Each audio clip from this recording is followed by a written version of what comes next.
Kathleen Freeman was one of those unforgettable faces in Hollywood, the kind of character actress who, even in supporting roles, managed to steal every scene.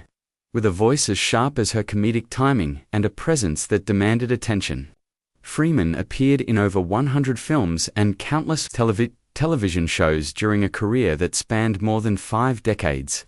But what really happened to her in her final days remains a story that few know, and one that may leave you speechless. Freeman rose to fame in the 1950s and 60s, often cast as the no-nonsense housekeeper, stern teacher, or cranky neighbor.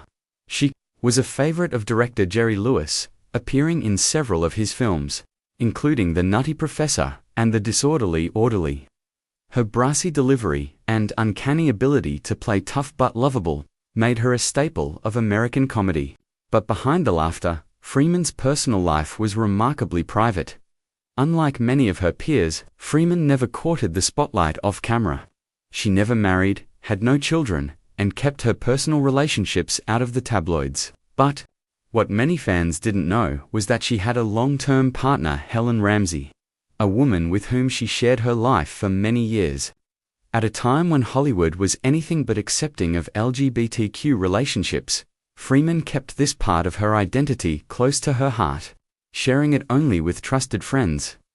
In her final years, Freeman returned to her first love, the stage, at 82 years old, when most actors would have long retired.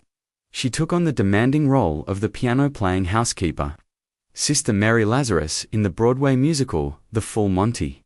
Despite battling declining health, Freeman continued to perform with passion and energy, earning rave reviews and the admiration of a whole new generation of fans.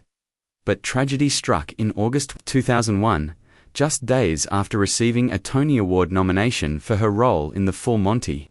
Freeman was diagnosed with lung cancer. The diagnosis came as a shock not only to her fans but to her colleagues in the theater world who had no idea she was even ill. True to her nature, Freeman kept working until she simply couldn't anymore. Her final performance came just 5 days before her death. Freeman passed away on August 23, 2001, at the age of 82. Her death was sudden and quiet, just like much of her personal life. In the days that followed, tributes poured in from across the entertainment industry. Co-stars remembered her as a consummate professional. Directors praised her versatility and work ethic, and fans mourned the loss of a woman who had brought so much joy into their homes for decades. But what's truly speechless about Kathleen Freeman's story isn't just her death, it's how fiercely she lived.